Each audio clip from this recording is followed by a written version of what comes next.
Assalamualaikum warahmatullahi wabarakatuh. Tuan-tuan, saudara-saudara, ibu-ibu dan bapak-bapak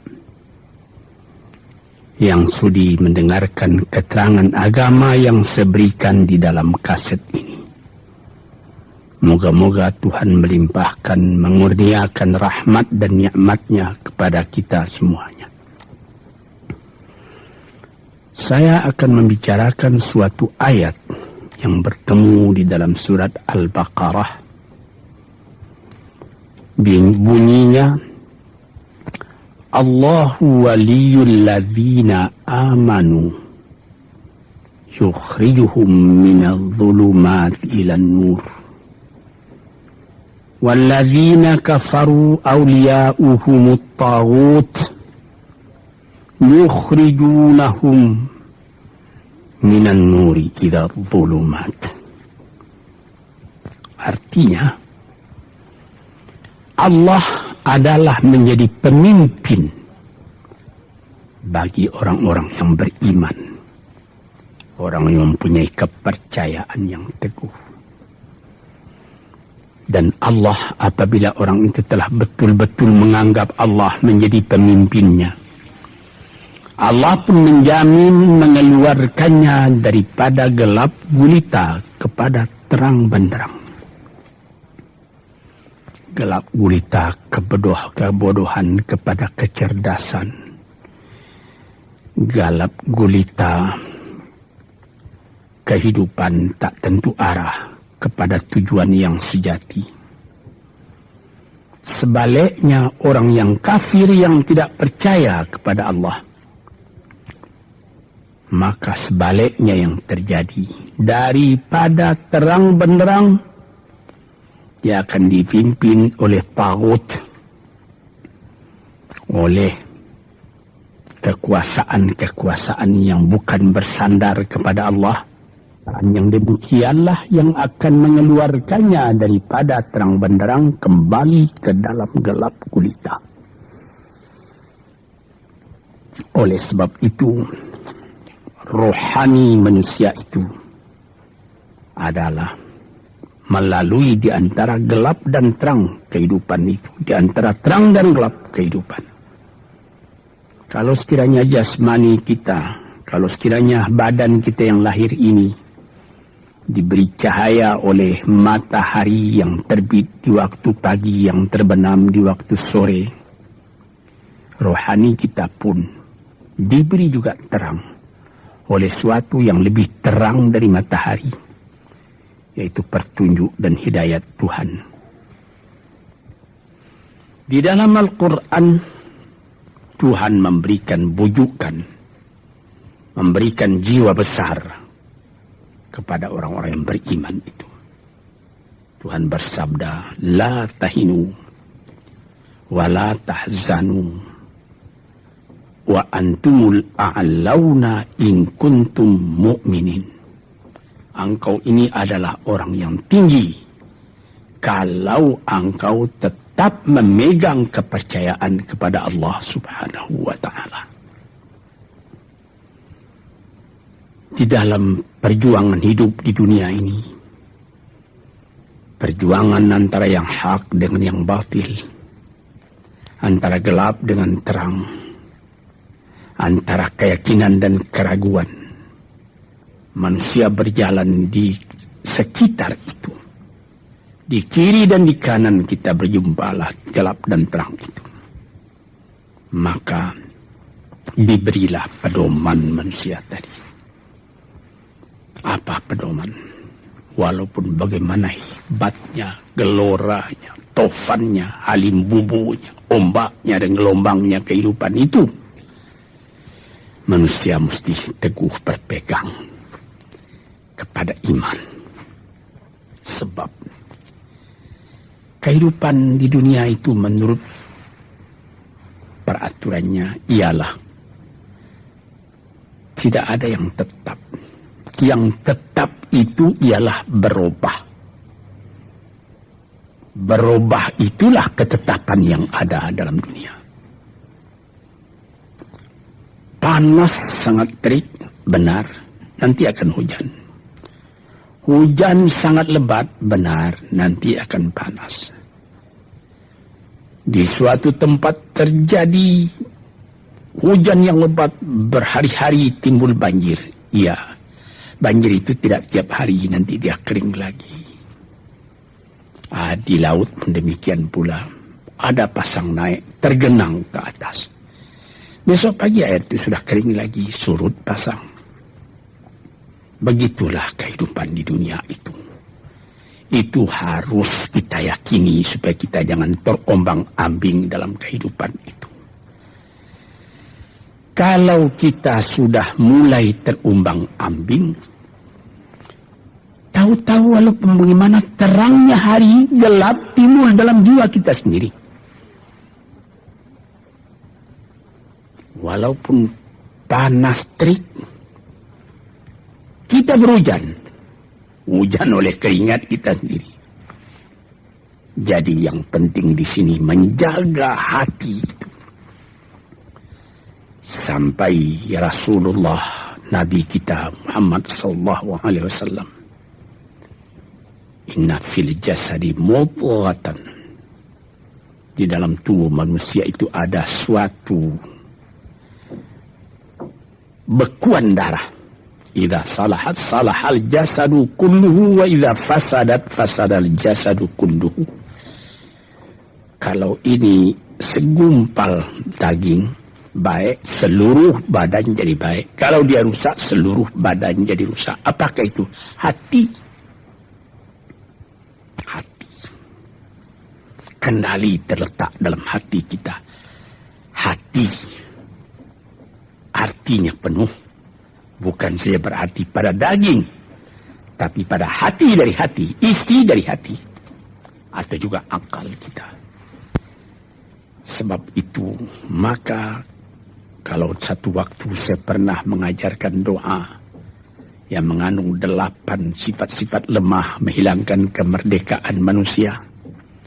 Hari ini saya pun akan mengajarkan doa yang diajarkan juga oleh Nabi.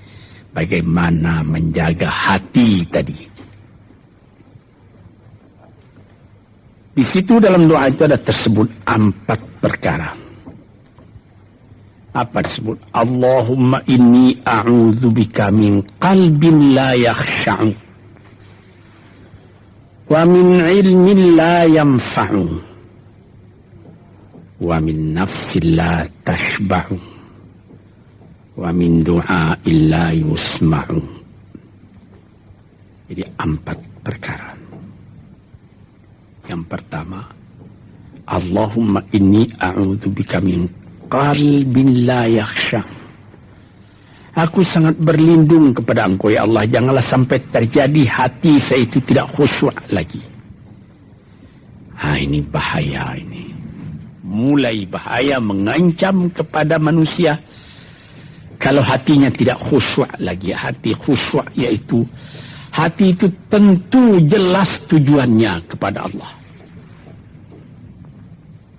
Allah menjadi pegangannya.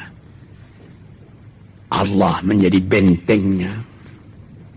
Allah menjadi ingatannya. Allah menjadi tujuannya.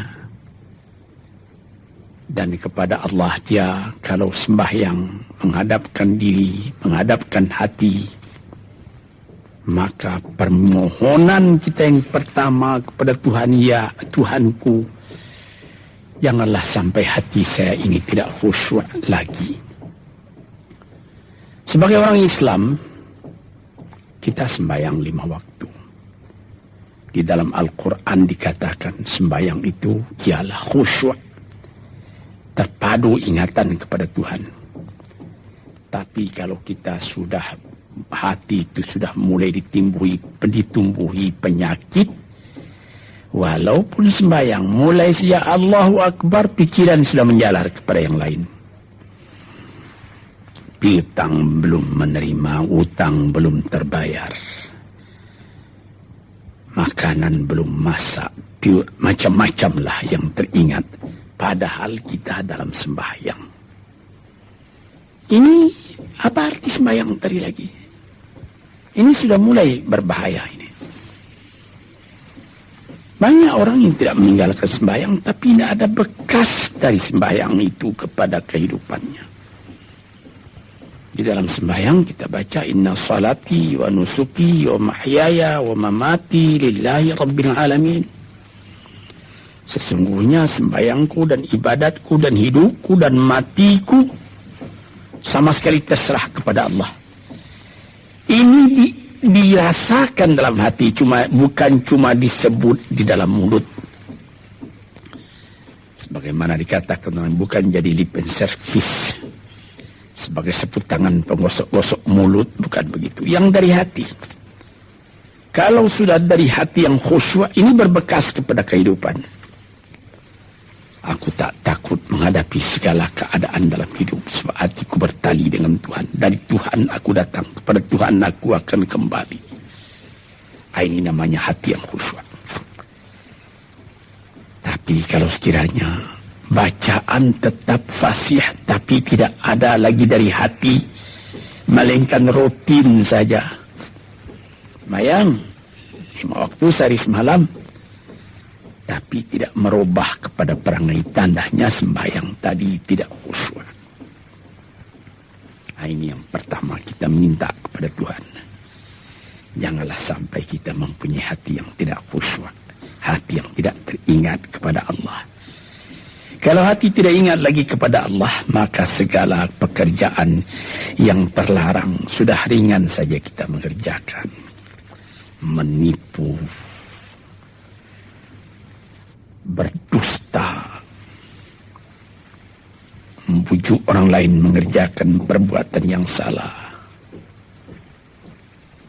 mencela, memaki, itu karena tidak ingat kepada Allah, cuma ingat kepada diri sendiri saja. Ini yang pertama. Yang kedua dikatakan, wa min ilmin la yanfa', dan aku berlindung kepada Engkau ya Allah daripada ilmu yang tidak memberi manfaat. Padahal disebutkan oleh ahli-ahli, ilmu yang memberi manfaat itu membawa manusia kepada iman. Al-ilmu yad'u ilal iman. Ilmu itu membawa manusia kepada iman. Sekarang sudah ilmu banyak, tapi tidak membawa kepada iman, melainkan membawa kepada celaka. Sudah maju kepandaian orang, ilmu, pengetahuan orang, teknologi orang, sains orang, knowledge orang, dan segala macamnya. Tapi tidak ada manfaatnya kepada manusia. Cuma bahaya karena ilmu tadi yang datang kepada manusia. Sebagaimana ilmu manusia di abad ke-20 yang sangat penting, yaitu tentang tenaga atom. Maka timbullah bom atom, bom hidrogen, nuklir. Sehingga manusia diancam sekarang ini oleh bahaya atom itu di mana-mana. Apabila kita lihat di televisi bagaimana mengadakan demonstrasi di Australia, di Jerman Barat, di tempat-tempat yang lain, melihat bagaimana bahaya atom itu kalau terjadi perang dunia yang ketiga. Ya Rabbi ya Karim, bom atom yang jatuh di Hiroshima itu belum ada artinya dibandingkan dengan bom yang sekarang, yang sedang disimpan oleh kerajaan-kerajaan, oleh negara-negara besar untuk menghancurkan. Ini ilmu ini. Tetapi ilmu yang membawa bahaya, bukan saja tidak memberi manfaat, bahkan memberi bahaya. Di sini terasa oleh kita bahwa ilmu yang ada itu pun mesti dikembalikan atau dikendalikan oleh iman. Kalau tidak, maka nyawa manusia ini akan dipandang sebagai sampah saja. Dijatuhkan satu bom hidrogen ke dalam kota Jakarta ini, na'udzubillahi min dzalik.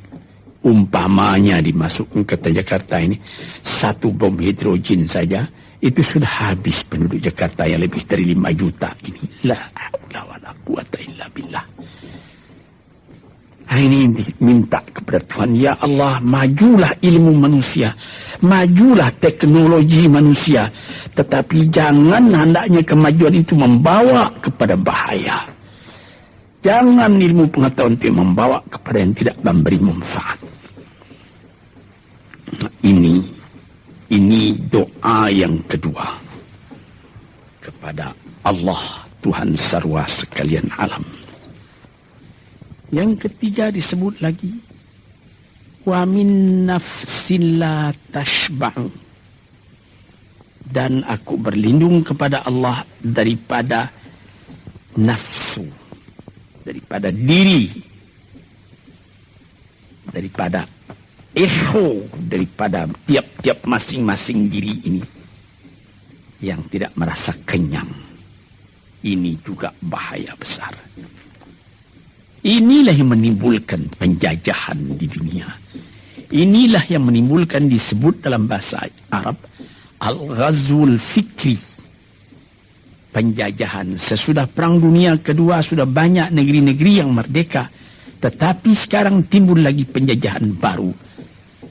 Apa? Penjajahan fikiran. Sehingga bangsa yang merdeka tadi tidak merdeka lagi fikirannya. Dia merdeka di dalam meniru kepada bangsa yang lebih kuat. Itu namanya terjajah juga. Jadi tuan-tuan yang terhormat, apa pangkalnya ini? Daripada nafsu serakah manusia. Nafsu serakah manusia sebagaimana tersebut di dalam hadis. Lau kana libni adama wadiyani min dhahabin labtagha thalithan. Wa ma yamla'u jawf ibni adama illa turab. Kalau manusia itu mendapat suatu lembah yang penuh dengan kekayaan emas, suatu lembah, dia ingin supaya mendapat satu lembah lagi yang penuh juga dengan emas. Dapat 2 lembah, dia minta 3 lembah lagi yang penuh dengan iman. Nafsu manusia tidak pernah kenyang. Padahal akhirnya kalau dia sudah menutup mata, tidak ada yang akan memenuhi perutnya melainkan tanah. Teringat akan cerita yang disampaikan oleh Graf Leo Tolstoy, pujangga Rusia yang terkenal, bahwa orang yang tidak mempunyai nafsu yang kenyang itu, pada suatu hari katanya, ada satu orang kaya mempunyai tanah yang luas. Dia mengatakan kepada orang, boleh tuan-tuan mengambil tanah kepunyaan saya ini, berapa tuan suka, berapa tuan mau. Syaratnya cuma begini, sepanjang yang tuan berjalan dari timur ke barat, lantas sebelum matahari terbenam, tuan sampai kembali ke tempat tuan melangkah pertama tadi. Berapa saja tuan suka, boleh ambil tanah ini. Maka datanglah si tamak tadi. Tuan yang punya asli tanah tadi mengatakan, bawalah bakal, jangan lapar di jalan nanti. Baik, dibawanya nasi sebungkus, dia berjalan, jalan. Dari pukul 7 pagi. Kalau diambil kekuatan, hendaknya pukul 10 dia sudah makan. Melangkah lagi beberapa ratus meter atau sekian, nanti boleh kekuatan buat kembali. Sehingga sebelum matahari terbenam, dia sudah sampai ke tempat dia menuju bermula.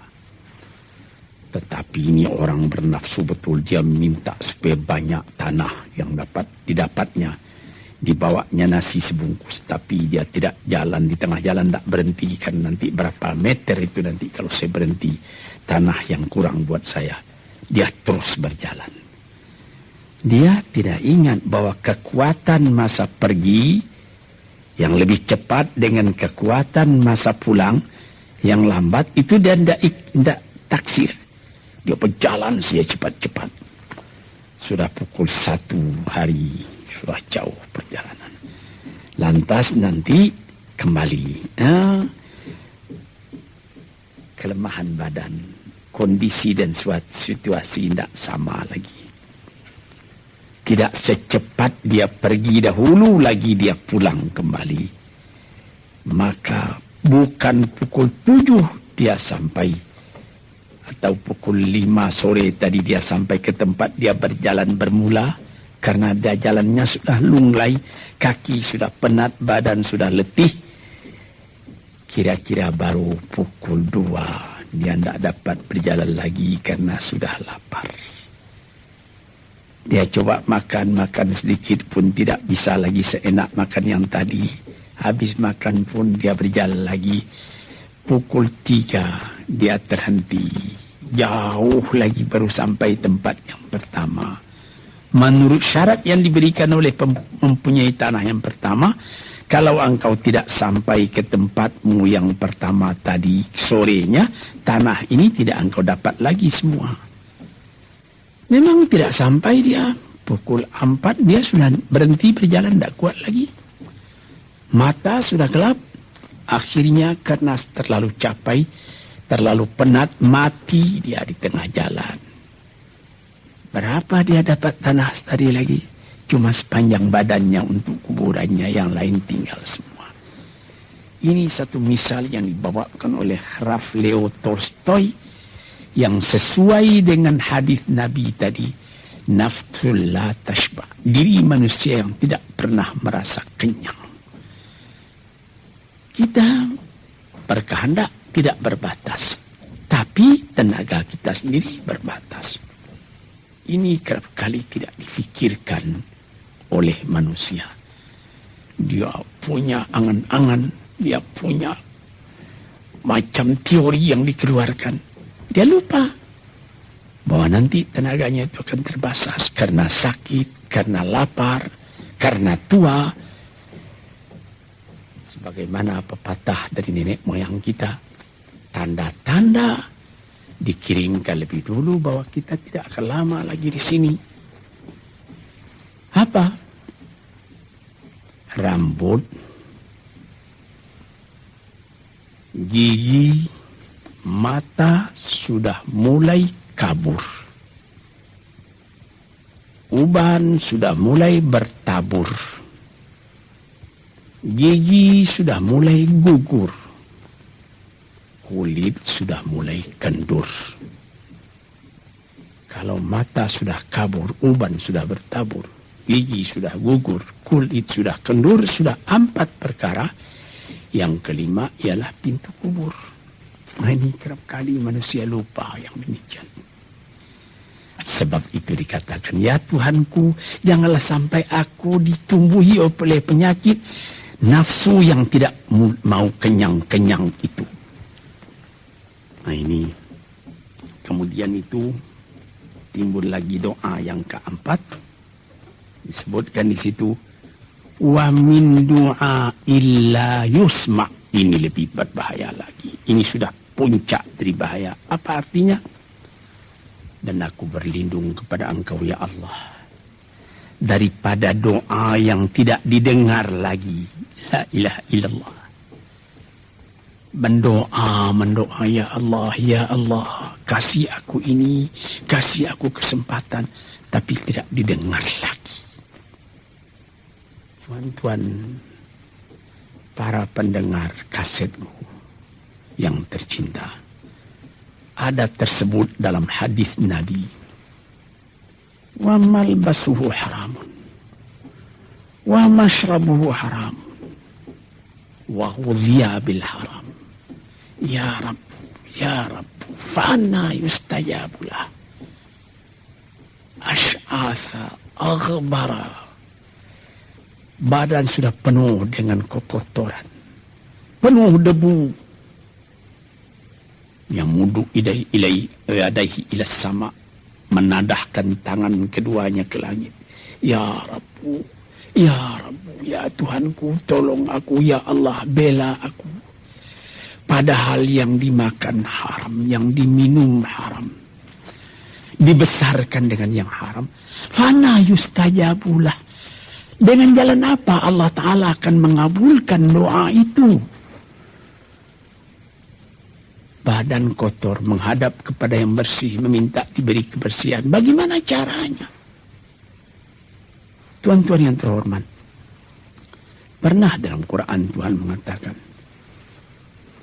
la yanzuru ilaihi wa la yukallimuhum Allah wa la yanzuru ilaihi. Allah tak mau mengajak dia bercakap dan Allah tidak memandang kepada dia. Saya sendiri dengan segala kerendahan hati mengatakan bagaimana beratnya kita bertemu dengan seorang orang besar. Lalu dia mengulurkan tangan kepada kita. Tapi mata kita tidak dilihatnya.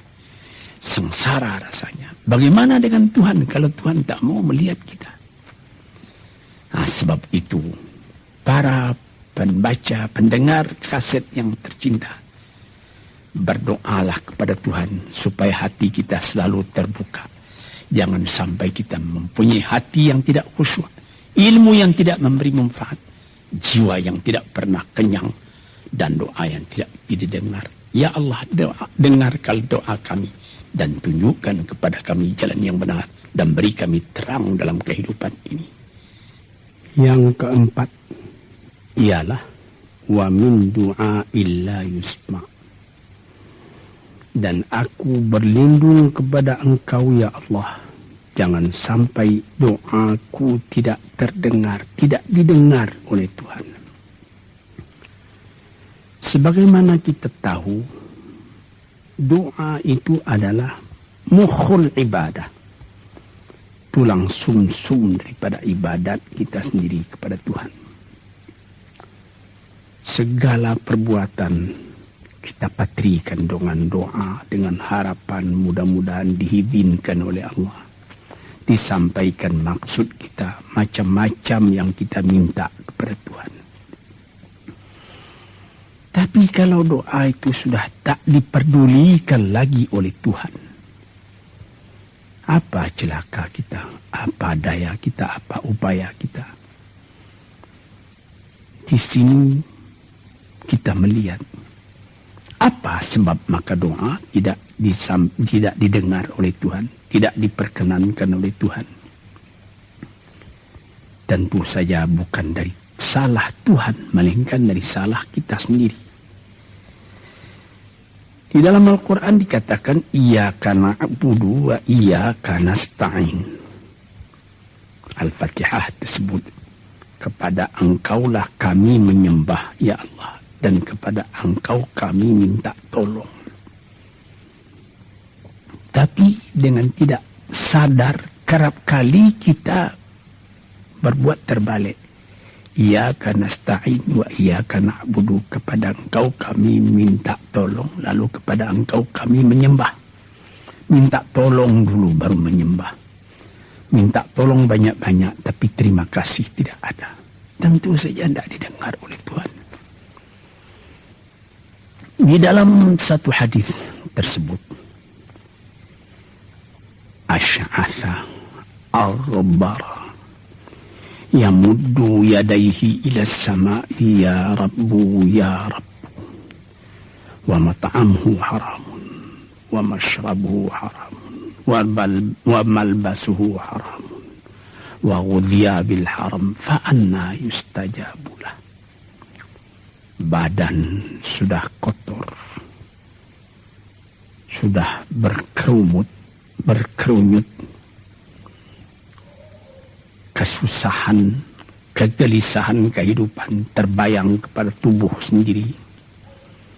Lalu menadahkan tangan ke langit meminta kepada Allah, ya Tuhanku, ya Tuhanku. Bagaimana Tuhan bisa mengabulkan? Dengan pikiran yang kotor engkau menghadap kepada Tuhan. Kalau tidak terkabul, jangan Tuhan yang disalahi. Hatimu sendirilah salah. Apa yang kau perbuat dalam kehidupan ini?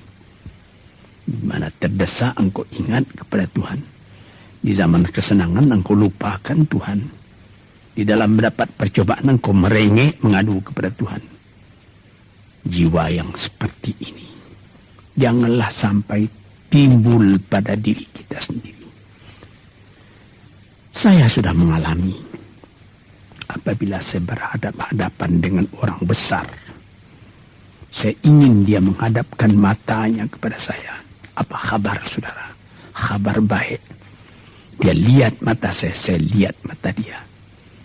Tapi kalau ketika dia bersalam dengan saya, dia melihat kepada orang lain, bukan main sakit hati saya. Apa salah saya maka dia begitu? Mengapa tidak saya yang dipandang? Sedangkan dengan sesama manusia lagi begitu perasaan kita. Bagaimana dengan Tuhan? La yanzuru ilaihim wa la yukallimuhum. Allah tidak memandang sebelah mata kepada Allah, kepada kita. Allah tak mau cakap, tidak mau bercakap dengan kita sepatah pun. Langit mana tempat kita bernaung, bumi mana tempat kita berpijak, kalau sudah demikian keadaannya. Nah, ini yang dijaga tuan-tuan yang terhormat dalam doa keempatnya itu. Hati janganlah sampai tidak khusyuk. Ilmu janganlah sampai tidak memberi manfaat. Nafsu janganlah sampai tidak kenyang. Dan doa janganlah sampai tidak didengar. Saudara-saudara, moga-moga Allah memberikan kepada kita hati yang terang. Sebagaimana ayat yang mula-mula saya sebut tadi. Allahu waliyul ladzina amanu yukhrijuhum minadh-dhulumati ilan nur. Allah lah jadi pemimpin bagi orang yang beriman. Sehingga dari gelap gulita dibawa dia oleh Tuhan kepada terang benderang. Walladzina kafaru, tetapi orang-orang yang sudah tidak ada kepercayaannya kepada Tuhan. Auliya'uhumut taghut, yang menjadi pemimpinnya bukan Tuhan tapi setan. Dia akan membawa orang itu daripada terang benderang ke dalam gelap gulita. Kita jadi meraba-raba dalam gelap kehidupan. Dalam meraba-raba itu masih ragu entah kemana akan pergi. Maut pun datang. Gelap selalu. Di dunia gelap, di akhirat pun gelap. Na'udzubillahi min dzalik. Hadirin yang terhormat, para peminat kaset ini, moga-moga semuanya ini menjadi kenang-kenangan kepada Tuhan di dalam perjalanan yang jauh, di dalam keistirahatan hidup, sehingga mendapat ketetapan hati dan tumakninah. Assalamualaikum warahmatullahi wabarakatuh.